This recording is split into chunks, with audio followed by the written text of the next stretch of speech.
ఎమ్మెల్యేగా నేను ఈరోజు మళ్ళీ మీ ముందు ప్రమాణ స్వీకారం చేస్తున్నాను. పవన్ కళ్యాణ్ అనే నేను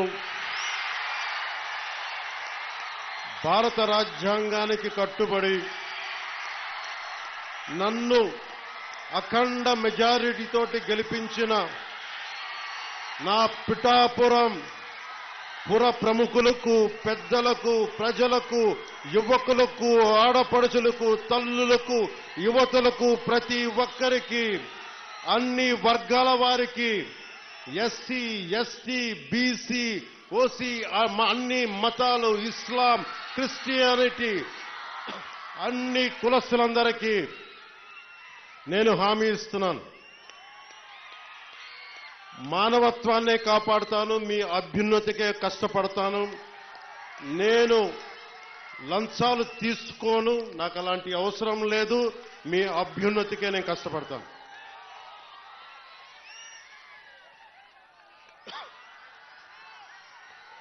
నేను చాలా రోజుల నుంచి మీకు చెప్తా ఉన్నా,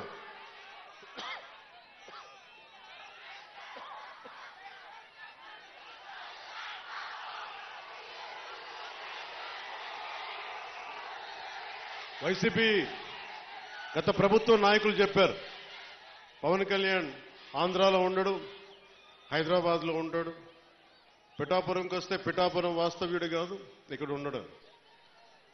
నేను ఈ రోజున పిఠాపురం వాస్తవ్యుడిగా, సంపూర్ణ వాస్తవ్యుడిగా మారాను. ఎలా ఇందాకే ఒక రిజిస్ట్రేషన్ పేపర్ సంతకం పెట్టి ఒక 3 ఎకరాలు కొని ఇప్పుడే సంతకాలు పెట్టి వచ్చాను, రిజిస్ట్రేషన్ చేసి వచ్చాను. ఆ మాట చెప్పడానికి లేట్ అయింది రావడానికి. నాకు ఒక్కటే, నేను మీకు అండగా ఉండే వ్యక్తిని. నేను మీరు చూడండి, మీరు నాకు గుప్పిడంత గుండె బలం ఇస్తే నాకు, నేను హిమాలయ పర్వతాలంత బలంతో, తేజస్సుతోటి మన కూటమికే అండగా, విజయానికే మేమందరం అండగా పనిచేస్తాం. మీరు ఇచ్చిన స్ఫూర్తి. మీరు యువత ప్రతిసారి నలిగిపోతా ఉన్నారు. మన వెళ్తా అన్నా మాకు ఉద్యోగాలు లేవు, ఐటీ పరిశ్రమలు తీసుకురా అన్నా, మాకు పరిశ్రమలు తీసుకురా. ఇందాకెళ్తే దారి పొడవునా మాకు నీళ్లు రావట్లేదు. పక్కనే కేంద్రం మనకి గ్రాండ్ పథకంతో వచ్చే నీటి పథకాలు ఉన్నా కానీ పక్కనే 50 అడుగులు కూడా లేని పక్కనే ఉన్న గ్రామానికి నీళ్లు రావట్లా. వీటి వెనక కావాల్సింది అధికార యంత్రాంగాన్ని కొంచెం ప్రేమగా మాట్లాడి, బాధ్యతగా మాట్లాడి, గౌరవంగా మాట్లాడే పనిచేసే నాయకత్వం కావాలి. నేను అధికారులకి, మన నాయకులందరికీ ఒకటే చెప్పాను, నేను ప్రభుత్వ ఉద్యోగి కొడుకుని, ప్రభుత్వ ఉద్యోగులకి మేము గౌరవిస్తాం. నాయకులందరికీ చెప్పాను, మీరు ఎమ్మెల్యేలుగా గెలిచి అధికార యంత్రాంగం మీద జులుం ప్రదర్శిస్తే మటుకు క్రమశిక్షణ చర్యలు ఉంటాయి. అధికారులకి చాలా చాలా గౌరవం ఇవ్వండి. ఒకవేళ తప్పేదైనా ఉంటే అది మాట్లాడే విధానం వేరే ఉంటుంది. కానీ మీరు గత ప్రభుత్వం నాయకుల్లాగా దౌర్జన్యపూరితంగా బెదిరిస్తే పార్టీ పరంగా క్రమశిక్షణ చర్యలు ఉంటాయని చాలా రివ్యూ మీటింగ్లో చాలాసార్లు చెప్పాను నేను. ఎందుకంటే నోరు మంచిదైతే ఊరు మంచిది అవుతుంటారు. నేను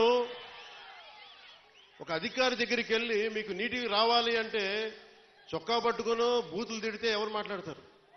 మాట్లాడాలి. వాళ్ళ కష్టం కూడా అర్థం చేసుకోవాలి, వారి కష్టాలను కూడా అర్థం చేసుకునే మాట్లాడాను. అందుకని నేను ప్రప్రథమంగా మీకు ఇచ్చిన హామీలు తాగునీరు, సాగునీరు, విద్య,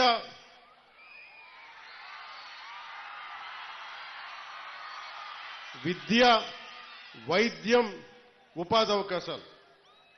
ముఖ్యంగా తాగునీరుకు సంబంధించి కేంద్ర జల్ జీవన్ మిషన్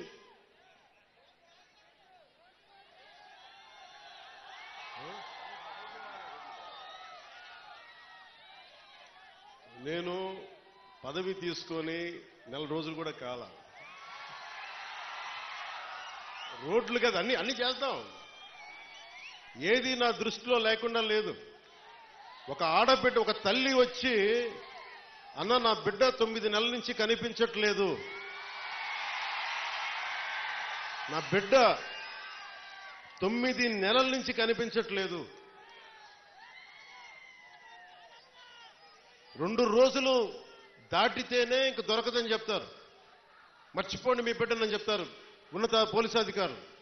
అలాంటిది 9 నెలలు అయిపోతే దొరుకుద్దా లేదా అనేది నా గుండె ఇలా కొట్టుకుంది. ఆ తల్లి ఏడుపు గుండె వేదన పెట్టేసింది. వెంటనే దీనికి మన చైర్మన్ కేకే గారిని అడిగాను, మీరు వెళ్ళి వెంటనే తీసుకెళ్లి విజయవాడ మాచవరం సిఐ గారి దగ్గరికి వెళ్ళి మాట్లాడండి అంటే కమిషనర్ గారితో మాట్లాడాను. 9 నెలలు దొరకని బిడ్డ 9 రోజుల్లో దొరికింది.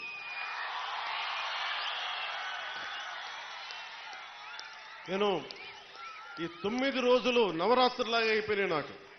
ఆ బిడ్డ దొరుకుద్దా లేదా తల్లిని ఒకటే వేడుకున్నా. తల్లి ఒక ఇంట్లో పెంచిన ఆడబిడ్డ ఎటు వెళ్ళిపోయిందో తెలియదు, ఆ బిడ్డ దొరికే వరకు చూడు తల్లి అని చెప్పి ప్రతిరోజు రాత్రి ప్రార్థించాడు. నా ప్రార్థనలు ఆంధ్రప్రదేశ్ పోలీస్ శాఖ సమర్థత, ధైర్య సాహసాలు, వారి అపార నైపుణ్యం కేరళలో చూశారు, బెంగళూరులో చూశారు. ఎక్కడ భీమవరం, ఎక్కడ విజయవాడ, ఎక్కడ జమ్మూ అండ్ కాశ్మీర్.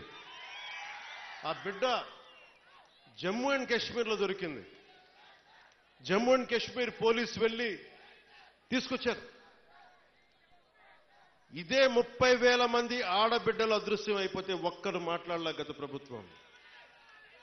మీరు ఎందుకు చెప్తున్నానంటే, మీరు పిఠాపురం పెద్దలు, యువత, సమస్త ప్రజానీకం, తల్లులు, ఆడపడుచులు ఒక్క వ్యక్తి వెంట మీరు నడిస్తే, మేమందరం కలిసి ఒక కూటమినే గెలిపిస్తే, మీరిచ్చిన బలం 9 నెలలు దొరకక, బిడ్డ దొరకక, ఆచూకీకి దొరకక, కడుపు ఉండలు జుట్టుకుపోయి పడుతున్న ఒక మాతృమూర్తికి మీరు ఆనందం కలిగించారు. మీరు ఇచ్చిన నిలబడినందుకు మీకు జోహార్లు, మీకు మీ అందరికీ ధన్యవాదాలు. అంటే ఇది 9 నెలలు దొరకంది 9 రోజుల్లో దొరకగలిగింది అంటే పోలీసింగ్లో తప్పు లేదు, వ్యవస్థలో తప్పులు లేవు, వ్యవస్థని నడిపించే నాయకత్వంలో తప్పు ఉంది. సరైన నాయకత్వం గనక రాష్ట్రాల్లో ఉంటే ఇలాంటి సమస్యలు చాలా తక్కువలో ఉంటాయి. నా దాకా మొన్న ఉన్నతాధికారితో మాట్లాడుతున్నా, మీ దాకా వచ్చి దాదాపు ఒక ఐజీ స్థాయి అధికారి చెప్తా ఉన్నారు, మీ దాకా వచ్చి సమస్య పరిష్కారం అయిందంటే కింద స్థాయిలో వ్యవస్థలు సరిగ్గా మీ అంత బలంగా పనిచేయట్లేదు, అది మేము కూడా సరిదిద్దుకోవాలని ఒక ఐజీ స్థాయి అధికారి చెప్తుంటే నాకు నిజంగా చాలా ఆనందం కలిగింది. ఆ మార్పు వచ్చింది. ఒక్కొక్క ఎమ్మెల్యేకి నాకు 70,000 నేను అనుకున్నాను, అందరూ అనుకున్నారు. పిఠాపురంలోనే పవన్ కళ్యాణ్ నెంబర్ 1 మెజారిటీ వస్తుందని అందరూ చెప్తా ఉంటే ఏమో అనుకున్నాను. నేను ఒకటే అనుకున్నాను, గెలిపిస్తే సంతోషం అనుకున్నా. సో మీరు 70,000 ఓటు పైచులకు ఇచ్చారు. నేను అడిగాను, సార్ ఇదే ఎవరో వచ్చారు నా దగ్గరికి, మీదే నెంబర్ 1 మెజారిటీ అవుతుందని అడుగుతా ఉంటే అడిగాను, మొన్న అన్నారు కదా ఇప్పుడేంటి పరిస్థితి అంటే, సారీ సార్ మీది కాదు, అటంతా వైజాగ్, ఉత్తరాంధ్ర ఏ మూలకెళ్ళినా 30,000 తక్కువ, 10,000 అసలు కనీసం 10,000 తక్కువ, ఎవరికి మెజారిటీలు తక్కువ లేవు. అది కనిష్టం. ఒక్కొక్కరికి 90,000, 98,000 ఏదో ఎంపీ ఎలక్షన్ లాగా వేశారు. అంటే ఎంత నిలబడ్డారు ఈ రాష్ట్ర ప్రజానికం, రాష్ట్ర యువత ఎంత విసిగిపోయారు గత ప్రభుత్వం మీద. మీ కోపం, మీ ఆవేదన రక్తం చిందించకుండా ప్రజాస్వామ్య విధానాల ద్వారా ఒక విప్లవాన్ని తీసుకొచ్చారు. ఒక అరాచక ప్రభుత్వాన్ని కింద కూలదోసి మీరు మట్టిలో కలిపేశారు.